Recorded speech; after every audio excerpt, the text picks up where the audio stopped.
Shabbat Shalom. So before I start taking a deep dive into the Haftorah for this Shabbat, I want to share with you a story. And it's one of those stories that one morning in your life you wake up and you realize you've been lied to your entire life. So I was born in 1967. The Olympic Games in Mexico were in 1968. And my parents always told me that there was this Russian wrestler that came to the Olympic Games to Mexico City who used to eat a watermelon with the shell on, and he would drink 100 beers in one sitting. And his name was Andre the Giant. Now, Andre the Giant did exist. The problem is that he never competed at the Olympic Games. And for some reason, Mexicans have this myth that he was there and he won a gold medal, and that never happened. Now, I found out the rough way. I was watching The Princess Bride with no other person than Rabbi Adam Watstein, who used to be our assistant rabbi, who used to love The Princess Bride, because he used to repeat all the time, "My name is Inigo Montoya, you killed my father, prepare to die," right? And I never knew where that came from. So he actually sat down and watched the movie with me, and I said, "Oh, that's Andre the Giant. He won the Olympic Games in Mexico City." And Adam goes, "No, he didn't."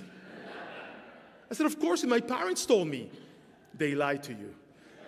My parents lied to me? And then I realized they lied to me about that and a couple of other things. It's really prescription for disaster, right? So the thing about Andre the Giant, right, is that he really was capable of eating a watermelon or drinking 100 beers in one sitting. But the problem is that that tremendous superpower that he had to keep him as a giant eventually caught up with him. And one of the not known secrets of The Princess Bride is that they had to have oxygen for him at the set because he really couldn't walk that well anymore. That exuberant life that he had lived of wrestling and beer apparently had taken a toll on his physique. And so is it with most human beings. When we do not know the limitation of our strength, difficult things happen to us. And the story that we begin reading in the Haftarah, this Shabbat, is exactly that story, the story of Samson. And if you follow, you know that Samson was meant to be a child of extraordinary faculties. He was meant to be the savior of the people of Israel. Actually, one of the first lines in the Haftarah is the angel telling Manoach, right? Ve'hu yachal yoshia Israel miyad plishtim. This child will be the one who will redeem Israel from the Philistines. And little did we know, or did Manoach know, that that prophecy was going to come true after a tremendous life of actually trying to understand what his limitations were by Samson.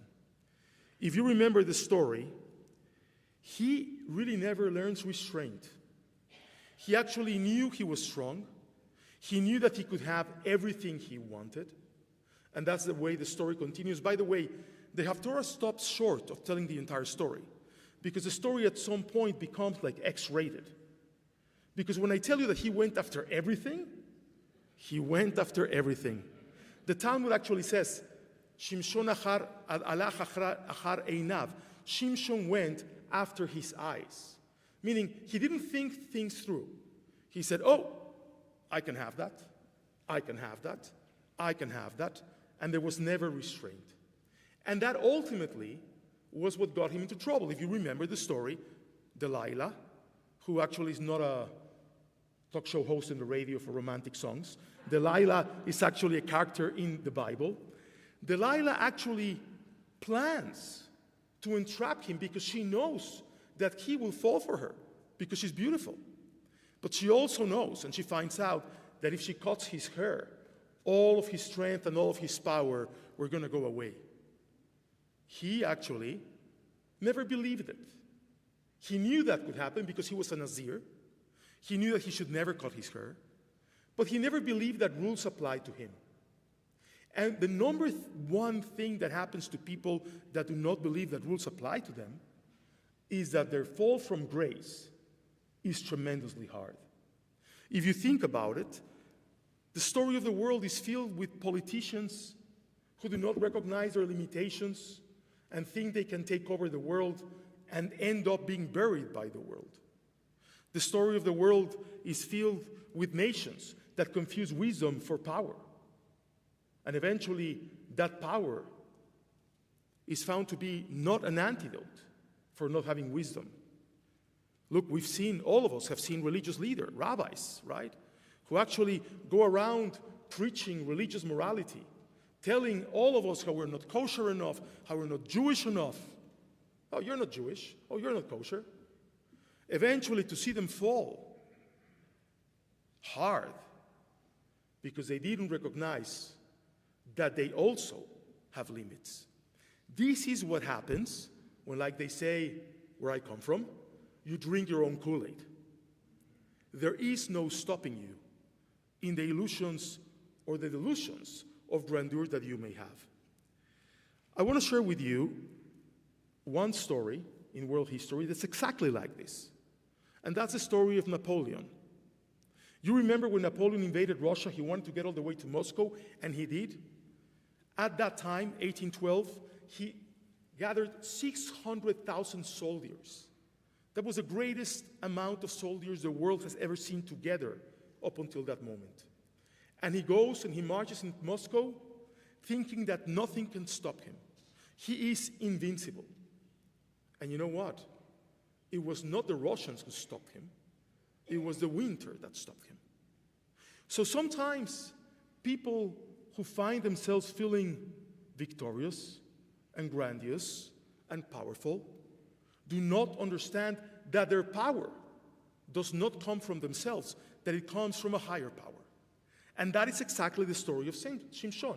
If you think about the end of the story, which again is not in the Haftorah, right? But I'll give you the end of the story. I'm sorry. I don't think it's a cliffhanger for anybody here. He was standing chained to the pillars of the temple of the Philistines. And he musters the last ounce of strength that he has in his body, and he brings the house down. That's where the expression comes from, by the way. He brought the temple down by bringing the pillars down, and he killed all of the leadership of the Philistines. And in that moment, right before he goes down with them, right before he dies, what does he say? He says, Zochrenina bechaskenina. God, remember me and make me powerful. He actually, the last moment in his life, he relied on God for his power. We live in a world, dear friends, where everybody wants to feel empowered. Everybody wants to actually think that he or she is the best. You know, if you grew up with Jewish parents, you know you are the best, right? And then one day you realize you're not the best, and that really ends up costing us hours and thousands of dollars of therapy. I'm going to save it for you. I'm going to save you that, right? Remember this. You are not the greatest. You are as great as you recognize your limits to be. One of the greatest sources of wisdom in Judaism comes from a very simple verse in the Pirkei Avot. You do not have to be a sage to go deep into the Talmud, to find verses in the Kabbalah, right? This comes from Pirkei Avot, Treaty of the Sages. Eze hu gibor, who is a hero? A chovesh yetzro, whoever controls his impulses. That is a hero. And sometimes life calls for restraint. Last week we had a young soldier serving in the IDF here speaking from the Bima.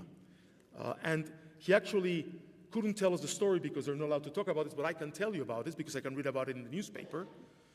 Hezbollah is using these drones now that they're launching at Israeli soldiers and Israeli population centers, which are $100 drones filled with explosives.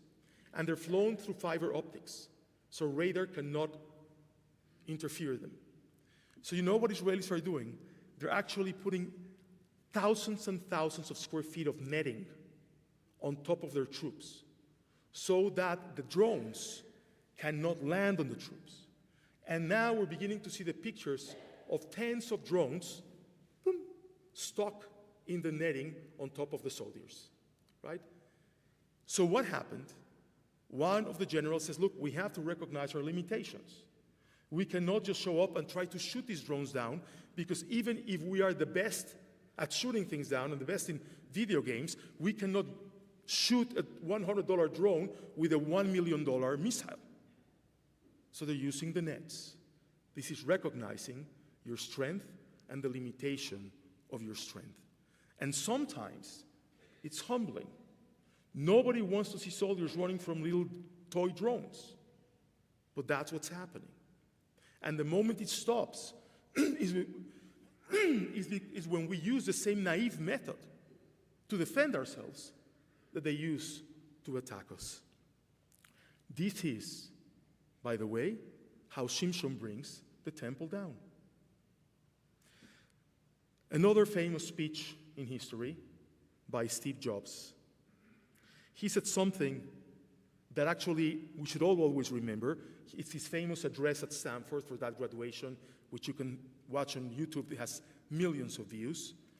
He says that life itself is a change agent. So what did he mean by that? He meant that by recognizing the limitation of life, which is death, you actually can bring change to the world.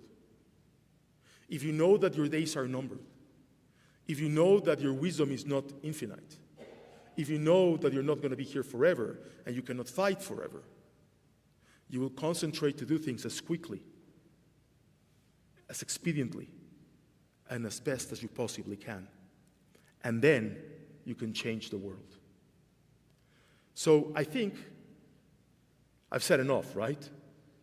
Don't go after your eyes. Go after your heart. Don't trust in your strength. Trust in the strength that God sends you. And that is the way to conquer the world. Shabbat Shalom u'mevorach. I'm going to ask us to please rise. We're going to continue on page 184 with the Chatzi Kaddish for Musaf.